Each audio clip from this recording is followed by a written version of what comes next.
नमस्कार दोस्तों, मैं हूं मनविंदर और मेरे शो में आप सभी लोगों का बहुत स्वागत है।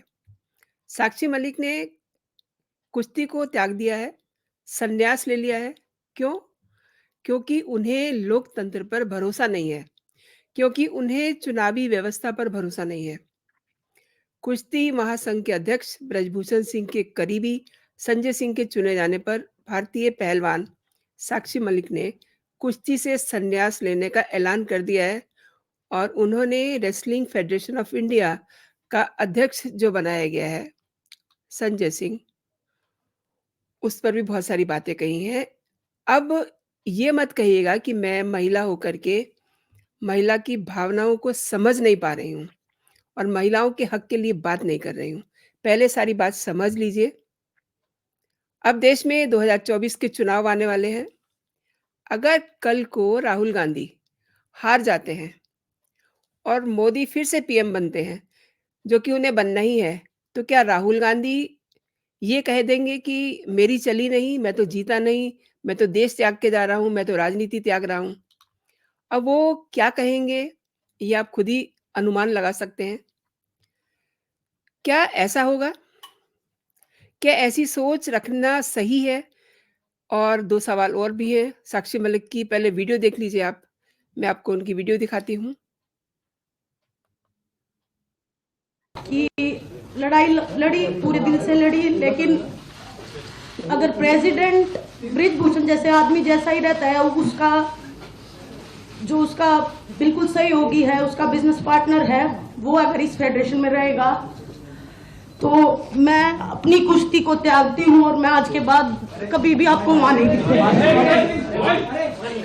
तो बस सभी देशवासियों को धन्यवाद जिन्होंने आज तक इतना मेरा सपोर्ट किया और मुझे इस मुकाम तक पहुंचाया। धन्यवाद। तो ये आपने देखा कि उन्होंने संन्यास की घोषणा की है और उन्होंने अपने जूते भी पटक दिए। साक्षी मलिक की वीडियो बहुत कुछ कह रही है। चुनाव हुआ लेकिन एक उम्मीदवार जीत गया। अब उसकी जीत पर भी बवाल होना क्या दिखाता है? साक्षी मलिक ने ऐसे ही कुश्ती को त्याग करके जूते पटक दिए। ये क्या बताता है? ये चुनाव में ईवीएम तो था ही नहीं इस चुनाव में और चुनाव में संजय सिंह जिन्हें 48 में से 40 वोट मिलते हैं और चुनाव वो जीत जाते हैं। लेकिन शायद से साक्षी को इस चुनाव पे भरोसा नहीं है। अब इसका क्या इलाज किया जाए? चुनाव भी कोई सिस्टम है ना। सच तो ये है कि साक्षी मलिक और इनका धरना गैंग कुश्ती संघ पर कब्जा करना चाहता है। वो हो नहीं सका। अब रोना-पीटना मचा हुआ है। हर बात में राजनीति करना अच्छी बात नहीं है, क्योंकि इसके नतीजे अच्छे नहीं निकलते हैं और उस पर अब साक्षी के तेवर देखिए। फिर महिला होने का भी लाभ लेना जो है एक तरीका सोचा जा रहा है। सिंपैथी कार्ड हर जगह नहीं चलता है। इलेक्शन सिस्टम पे भरोसा नहीं है तो फिर घर में बैठना चाहिए ना। ये सिस्टम देश में सालों से है। अभी तो केवल मोदी सरकार ही तो इसे लेके नहीं आई है। लोकतांत्रिक व्यवस्था का एक बड़ा महत्वपूर्ण हिस्सा है ये। बल्कि कहिए कि लोकतंत्र का बेस है ये, जो एक चुनावी व्यवस्था है। ये तो साक्षी ने वही बात कर दी ना नेताओं वाली। एक और भी दिक्कत है, आप समझिए इसको। खिलाड़ी या फिर कलाकार राजनीति पर जब उतर आते हैं ना तो यही दुर्गति होती है। आई एम सॉरी टू से। खेल की इज़्ज़त करनी चाहिए। खेल के मैदान में खेलिए, देश की इज़्ज़त और खेल के साथ खेलिए और दिक्कत तब आ जाती है ना तब जब मैदान में खेलने वाले खिलाड़ी कुछ खापों और दलों के हाथ में खेलने लग जाते हैं। और सोचने की बात ये है कि स्पोर्ट्स स्पिरिट भी कोई चिड़िया का नाम है ना, वो फ़ील होना चाहिए। अब साक्षी खुल कर के राजनीति का खेल खेलेंगी, ऐसा भी दिखाई दे रहा है। जूते पटकने के साथ ही ये तय हो गया है। प्रियंका वाड्रा उन्हें फ़ोन भी कर चुकी होंगी कि कांग्रेस उनको टिकट देगी। एक और बात, जो लोग ये बताना चाह रहे हैं कि मोदी सरकार ने जाटों से बैर किया है, वो समझ लें कि देश के वाइस प्रेज़िडेंट कौन हैं। वो भी जाट समुदाय से आते हैं। इसके अलावा भी कई उदाहरण हैं मोदी सरकार के अंदर इस समुदाय से आने वाले लोगों के। साक्षी मलिक को जो राय देने वाले उनके पास पहुँच रहे हैं ना, ये उसी का परिणाम है। आज कई सवाल उठा रहे हैं लोग, जाट की बेटी के आँसू, जाट की बेटी ने खेल त्यागा, ब्ला-ब्ला। अभी 2 दिन पहले की ही बात है, इतना बड़ा ड्रामा हुआ संसद में, देश के वाइस प्रेज़िडेंट के साथ। उन्होंने तो कुछ नहीं कहा, उन्होंने तो ऐसी कोई बात नहीं की कि मैं वाइस प्रेज़िडेंटशिप छोड़कर जा रहा हूँ, मैं जा रहा हूँ राज्यसभा छोड़ कर के। साक्षी का साथ देने जो धरनों पर साथ देते हैं ना, वही उन्हें इस तरीके की अ, बातें सिखा रहे हैं। और एक बात, ये जो जो लोग साक्षी के धरनों में जाते रहे हैं, ये वही लोग हैं जिन्होंने वाइस प्रेज़िडेंट के पद की गरिमा को भी तार-तार किया। मिमिक्री की, आपने देखा, देश ने देखा, विदेशों में अपनी किरकिरी करवाई और वीडियो कौन बना रहा था, ये भी आपको बताने की ज़रूरत नहीं है। जगदीप धनखड़ जी ने जो सहजता दिखाई है ना, उससे सीखना चाहिए।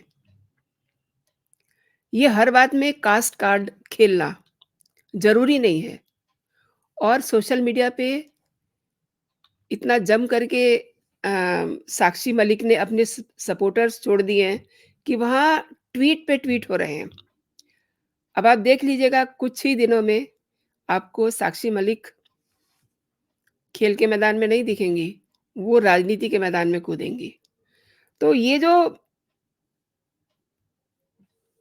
सिखाने वाले लोग हैं ना, इन बच्चियों को, जिन्हें अभी खेलना चाहिए था, जिन्होंने संन्यास ले लिया है गुस्से में आकर के, लोगों के सिखाए में आके।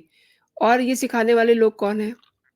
ये कुछ खापों वाले किसान हैं और ये वही किसान हैं जिनके साथ ये लोग हरिद्वार गए थे और अपने मेडल त्यागने की बात इन्होंने कही थी। फिर उस समय इन्हें लगा होगा कि मेडल तो बहुत मेहनत से कमाए हैं, इनको कैसे इनका विसर्जन किया जाए। पहली बात तो ये उनका जो विचार था वो ही बेकार था, जिसने भी इन्हें सलाह दी थी। लेकिन इसी बीच फिर कुछ ऐसी बातें हुई कि वो विचार इन्हें त्यागना पड़ा और मैं तो ये भी कहूँगी रादर वो एक पूरी पॉलिटिक्स थी, अपनी राजनीति को चमकाने के लिए और आज फिर वही सीन दिखाई दे रहा है। जिस तरीके से साक्षी मलिक ने वीडियो पर अपने आँसू दिखाए, जूते पटके और कहा कि मैं कुश्ती को त्याग रही हूँ, संन्यास ले रही हूँ, ब्ला-ब्ला जो भी उनके मन में आया, उन्होंने वो कहा।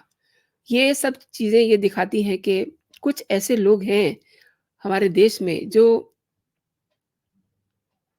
ऐसे लोगों को यूज़ कर रहे हैं। अब अगर कोई यूज़ हो रहा है तो अब इसका उसे आप कैसे बचाइएगा? आप खुद ही सोचिए, साक्षी मलिक को अगर कोई यूज़ कर रहा है, कोई खाप वाले किसान या फिर कोई दल और जब ये लोग धरने पे बैठे थे जंतर-मंतर पे तब तो आपने सबने देखा ही था, वहाँ कौन नहीं पहुँचा था। प्रियंका वाड्रा पहुँची थी, मैंने इसीलिए उनका नाम लिया क्योंकि अब तक तो उन्होंने टिकट के लिए ऑफ़र भी कर दिया होगा, साक्षी मलिक को। तो खिलाड़ी हों या कलाकार हों, वो जब राजनीति में कूदते हैं ना, तो उसके नतीजे अच्छे नहीं निकलते। जो राजनीति करने वाले हैं उन्हें करने दीजिए।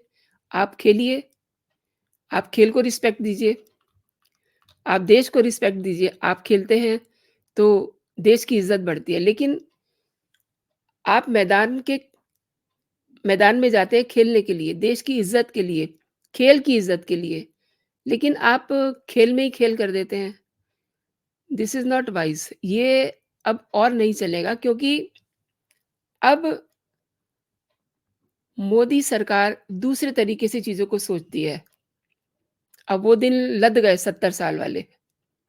अब आपको अपनी जो आपकी नीयत है उसको भी दिखाना पड़ेगा। आपका मन तो है राजनीति करने का और आप खेल के साथ खेल कर रहे हो। ये तो नहीं चलेगा और मैं कहती हूँ कि जितने भी खिलाड़ी हैं, उनको खेल भावना से खेलना चाहिए और ऐसा नहीं है कि देश के प्रधानमंत्री खिलाड़ियों का सम्मान नहीं करते। आपने अभी कुछ दिन पहले ही देखा था, पूरे मैच क्रिकेट टीम ने जीते और लास्ट जो था मैच टीम हारती है, टीम इंडिया। उस समय पूरे देश ने देखा, पूरी दुनिया ने देखा कि उनका मनोबल बढ़ाने के लिए देश के प्रधानमंत्री ड्रेसिंग रूम में जाते हैं, सबको गले से लगाते हैं, सबको हौसला देते हैं। आप ये नहीं कह सकते हैं कि मोदी सरकार खिलाड़ियों की इज़्ज़त नहीं करती है। ये साक्षी मलिक को ये मैं भी कहना चाहती हूँ कि इज़्ज़त करते हैं देश के प्रधानमंत्री। पूरी जो उनकी पूरी सरकार है, वो खिलाड़ियों की इज़्ज़त करती है। क्यों उनके साथ खेल के मैदान में उस दिन अमित शाह भी बैठे हुए थे? क्योंकि वो रिस्पेक्ट करते हैं खिलाड़ियों की। अगर 2 बड़े लीडर, टॉप लीडर खेल के मैदान में उस दिन मौजूद थे, तो वो इसलिए ताकि हौसला बढ़े खिलाड़ियों का और ज़रूरत पड़ी तो उनको हौसला दिया। अगर वो हारे तो उनको हौसला भी दिया। आज साक्षी मलिक ने, मैं समझती हूँ कि बहुत निराशापूर्ण काम किया है और खुद को राजनीतिक हाथों में सौंप दिया। ये अच्छा नहीं किया। दोस्तों, आपको ये वीडियो कैसी लगी? आपने पूरा वीडियो देखा, बहुत धन्यवाद आपका। लेकिन एक बात जो मैं हर बार आपसे कहती हूँ कि मेरे कंटेंट आपको कैसे लग रहे हैं? आप मुझे इस वीडियो को लाइक करके ज़रूर बताइएगा, मेरे कमेंट बॉक्स में अपनी टिप्पणी ड्रॉप करके।